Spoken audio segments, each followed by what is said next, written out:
Everyone, welcome back to my channel. आज का vlog जो है वो एक दिन का नहीं है, 3-4 दिन का है। अलग अलग दिन पे मैंने शूट किया है।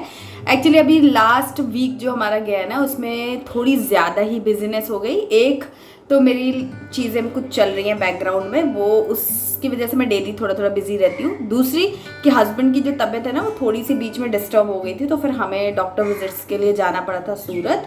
तो वहाँ पर 2 दिन हमारे बहुत ही एग्जॉस्टिव गए। मतलब हम सुबह निकलते थे और शाम को आते थे। दिन भर पूरा स्कैन वगैरह करवाया, सब कराया हमने। डॉक्टर को 2 डॉक्टर्स की अपने ओपिनियन भी ली, अलग अलग फील्ड से जो थे।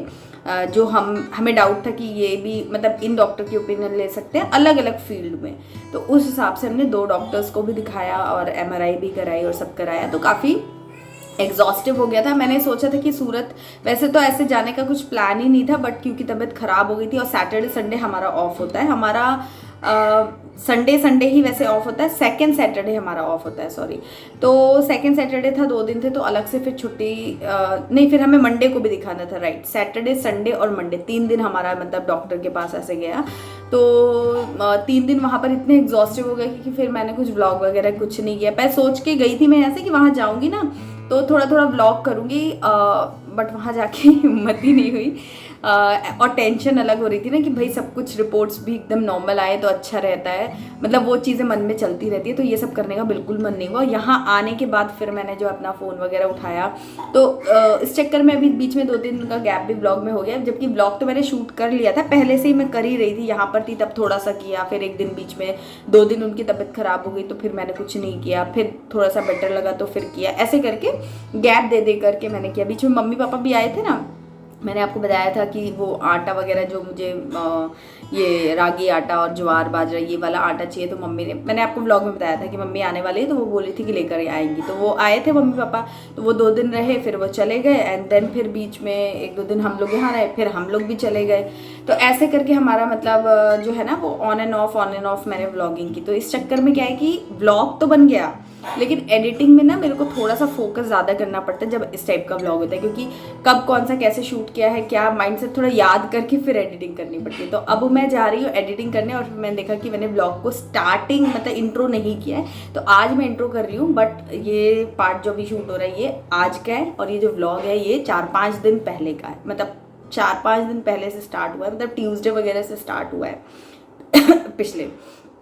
तो यही है। तो चलिए बिना किसी देरी के लेट्स गेट स्टार्टेड।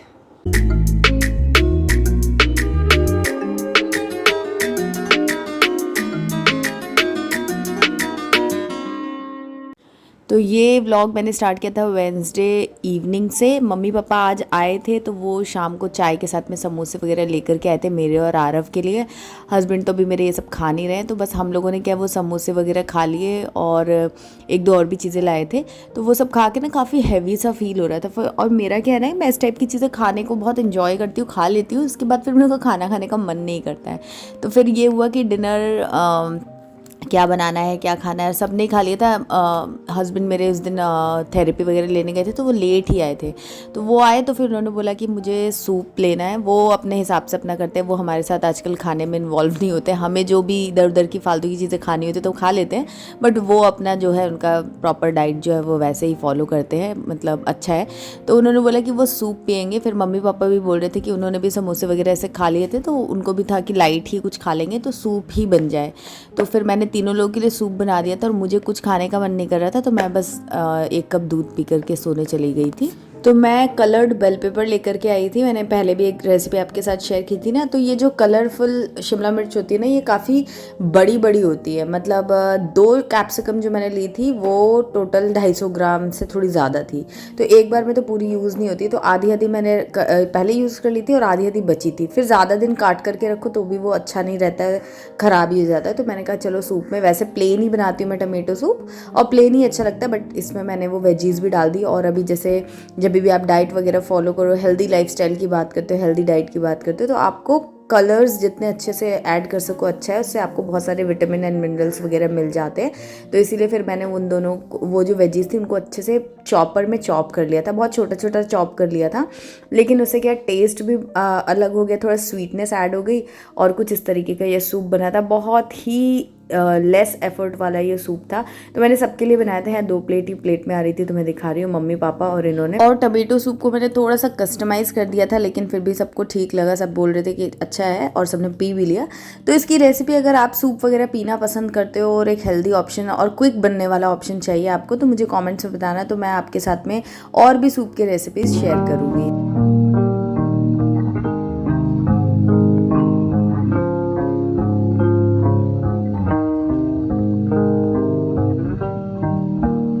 तो आज ब्रेकफास्ट में मैं बनाने वाली हूँ मूंग दाल का, जो स्प्राउट्स मैंने रेडी किए थे उसका ही ये चीला है। तो इसमें मैंने थोड़ा सा सूजी और दही भी डाला है, तो बाइंडिंग भी अच्छी हो जाएगी, फ्लेवर भी थोड़ा सा चेंज हो जाएगा। और इसके साथ में वही हमारी कोकोनट और चना दाल वाली जो चटनी थी वो बना ली है। इसमें कोई तड़का वगैरह नहीं दूंगी, जो भी ऑयल वगैरह यूज़ करना है वो मैं इसी में चीला बनाने में थोड़ा थोड़ा, बहुत ज़्यादा ऑयली नहीं बनाना है, जस्ट मतलब ऐसे फ्यू ड्रॉप्स ऑफ घी जो है वो मैं यूज़ करूँगी, जिससे कि इसमें थोड़ा सा फ्लेवर भी अच्छा हो जाएगा और थोड़ा सा जो इसके न्यूट्रिएंट्स है वो एब्जॉर्ब करने में हेल्प मिलेगी घी की वजह से। तो ये मैं बनाऊँगी ब्रेकफास्ट नहीं, मतलब टिफ़िन रहेगा मेरे हस्बैंड का ये, और हम लोगों का ये ब्रेकफास्ट हो जाएगा।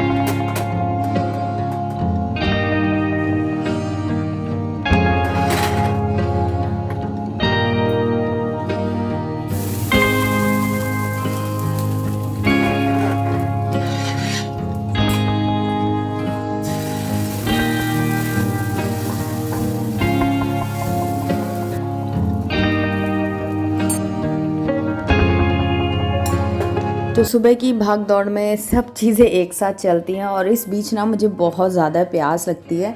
वैसे मुझे पानी ज़्यादा पीने की आदत है, तो मैं बीच बीच में, मतलब सुबह सुबह में ही ये जो ग्लास आप देख रहे हो अराउंड 500 ml वाटर है, और मैं बीच बीच में ऐसे कर करके एटलीस्ट 3 ग्लास पानी तो मेरे को लगता है पी ही जाती हूँ।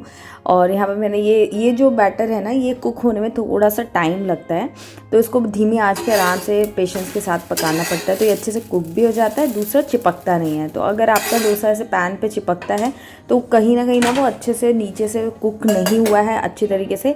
अगर कुक नहीं हुआ है तो फिर वो चिपकेगा ही, मतलब प्रॉब्लम करेगा। तो इसीलिए अच्छे से धीमी आंच पे, और अगर आपको ज़्यादा हो ना तो आप थोड़ा सा इसको किसी चीज़ से ढक दो ऊपर से, तो अच्छे से कुक भी हो जाता है और नीचे से नॉन स्टिक भी हो जाता है। क्योंकि कई बार ऐसा मेरे साथ भी पहले होता था, अभी भी हो जाता है कभी कभी, तो मैं यही टिप जो है वो फॉलो करती हूँ, तो इससे ये सही रहता है।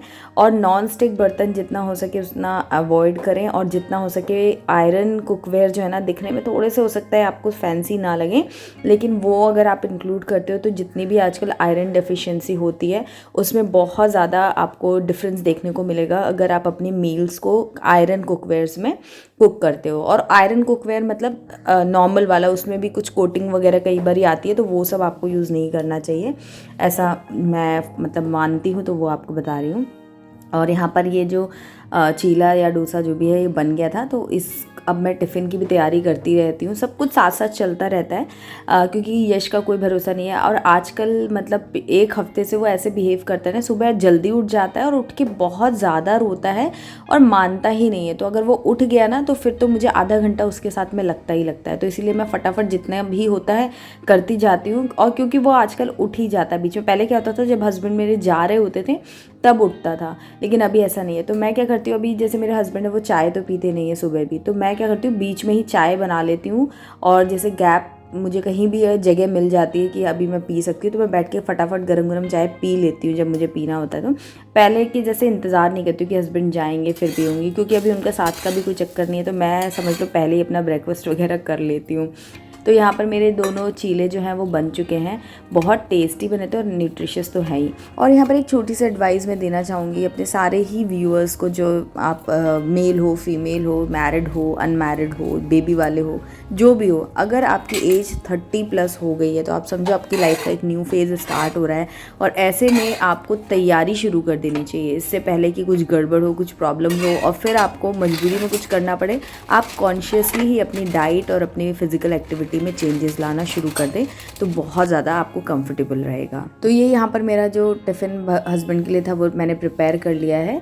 तो यहाँ पर ये चीले रख दिए हैं और उसके साथ में कोकोनट की मैंने आज चटनी बनाई थी। चटनी के साथ में ये बहुत अच्छा लगता है। और उसके अलावा खीरे का सैलेड है और फ्रूट में एक पेरू मैंने कट करके रख दिया। तो ये इसमें मैंने तड़का वगैरह नहीं लगाया, जैसे कि आप देख सकते हो।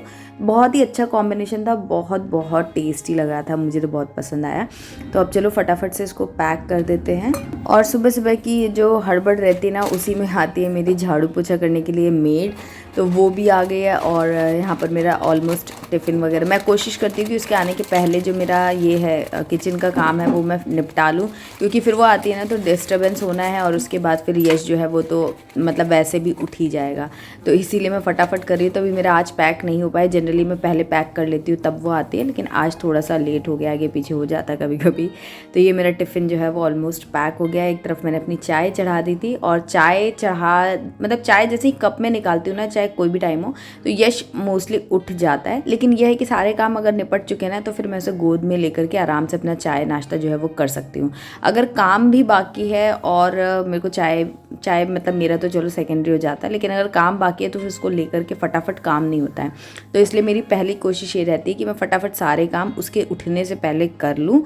और अभी वो जल्दी उठता है ना, तो वो भी एक ज़रूरी चीज़ है, क्योंकि वो जल्दी उठता है तो बीच में वो ना 11 बजे के आसपास सो जाता है। तो उस टाइम पर मुझे थोड़ा सा जो मेरे काम चल रहे हैं वो सब करने में थोड़ी आसानी हो जाती है। ये है मम्मा का एक डोसा और एक छोटी सा डोसा है मेरे इस प्यारू के लिए। हाँ चलो चलो चलो चलते हैं। तो we are going to have breakfast.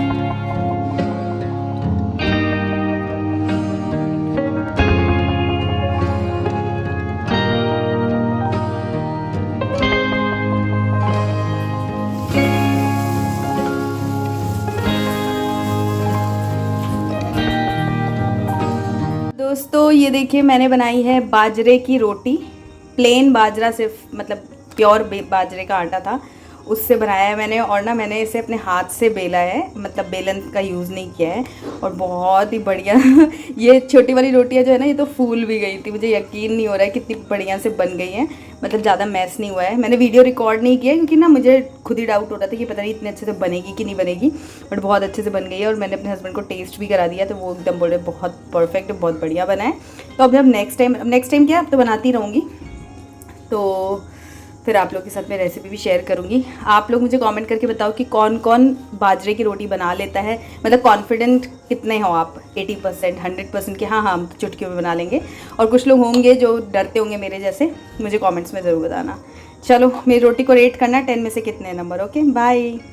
The next day.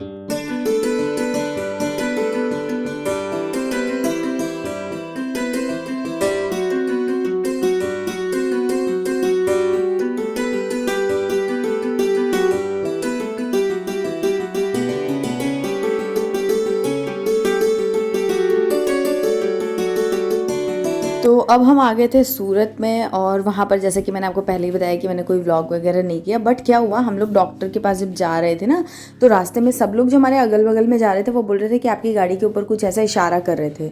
मैंने पीछे पलट के देखा ना, तो ये जो आप एनिमल, ये जो रेप्टाइल आप देख रहे हो, ये पहले ऊपर बैठा हुआ था, तो इसकी बहुत ही लंबी सी पूंछ है, वो मुझे दिख रही थी। तो फिर बहुत तेज़ हम लोग डर गए कि यार, मैं डर गई मतलब कि क्या होगा, पता नहीं क्या होगा। बट फिर क्या हुआ कि कहीं झटका वगैरह कुछ लगा, तो ये जो चीज़ है ना, ये ग्लास पे आ गया। तो मैंने थोड़ा सा शूट किया आरव को दिखाने के लिए, बाकी तो मैंने कुछ ब्लॉग वगैरह नहीं किया। बट मेरा ना बहुत ज़्यादा टेंशन हो रही थी। हम रात, ये हस्बैंड मेरे बोले थे कि बस इसको देखते रहना, अगर ये दिखता रहेगा तो टेंशन की बात नहीं, जैसे ही गायब होगा ना तो फिर एक डर रहेगा कि गेट खोलते कहीं अंदर ना घुस जाए। नीचे आ जा, नीचे आ जा। ये मज़ा आया? आ चलो इस पे बैठेंगे, आ जाओ। The next day. Hi guys, तो मैं ना आपके साथ में एक बात शेयर करना चाह रही थी, मुझे अजीब लगी, तो मैंने सोचा आपके साथ शेयर करूं, ताकि हो सकता है कि मुझे पता ना हो और आपके पास कुछ इन्फॉर्मेशन और मेरी हेल्प हो जाए। तो एक्चुअली हुआ क्या ना कि मैं काफ़ी टाइम से सोच रही थी कि कुछ ऑनलाइन ऐसी क्लासेस वगैरह स्पिरिचुअलिटी से रिलेटेड या मेडिटेशन, ये इस टाइप का जो है ना, basically spirituality in general terms अगर बोले तो, बाकी उससे रिलेटेड कुछ भी हो कि मंत्र वगैरह सिखाते हैं, थोड़ा सा कुछ पूजा सेशन बच्चों का, हम छोटे थे ना तो हम करने जाते थे, 1 घंटे के लिए से जाते थे, अब याद नहीं आ रहा, शायद डेली ही जाते थे। और वहाँ पर वो हमें अच्छी अच्छी बातें सिखाते थे, मंत्र वगैरह भी थोड़ा सिखाते थे, और बहुत सारा मतलब 1 घंटे का बहुत ही बढ़िया पीसफुल सा टाइम जाया करता था। तो मुझे ऐसा दिमाग में आया कि मैं भी देखूं अगर आरव के लिए कुछ ऐसा मुझे मिल जाए ऑनलाइन, क्योंकि अभी यहाँ तो आसपास तो नहीं होता और आजकल ऐसे कॉमनली नहीं होता, पहले ये चीज़ें कॉमनली हुआ करती थी। तो मैंने सोचा कि चलो ठीक है ऑनलाइन देख लेते हैं, तो ऑनलाइन होने से क्या कन्वीनियंटली वो चीज़ हो जाएगी और मतलब मुझे चाहिए वो भी मिल जाएगा और घर पे एग्जीक्यूट भी आसानी से हो जाएगा। तो मैं पिछले 1.5 घंटे से बैठ करके बहुत सारी चीज़ें एक्सप्लोर की ऑनलाइन, बट ट्रस्ट मी एक भी ऑप्शन नहीं मिला मुझे इंडिया का कि हाँ मतलब वो चीज़ें हम कर सके। फिर मुझे ध्यान आया कि जो लोग हम ऐसे देखते हैं ना, लाइक सदगुरु हैं, एक बाल मुकुंद करके भी हैं, आर्ट ऑफ लिविंग है, और भी ऐसे करके काफ़ी सारे जो ऑप्शंस हैं। एक तो उनमें ऑनलाइन क्लासेस हैं बट वो सारी बाहर की कंट्रीज़ के लिए हैं, जहाँ पर डॉलर्स में चीज़ें चलती हैं, आई थिंक वहाँ पर है। तो वहाँ के लिए तो बहुत सारे ऑप्शंस हैं, लेकिन अगर आप इंडिया में रहते हो तो आपको मतलब कोई भी चीज़ें, मतलब वो लैंग्वेज भी चेंज रहेगी और है ही नहीं, बेसिकली तो है ही नहीं।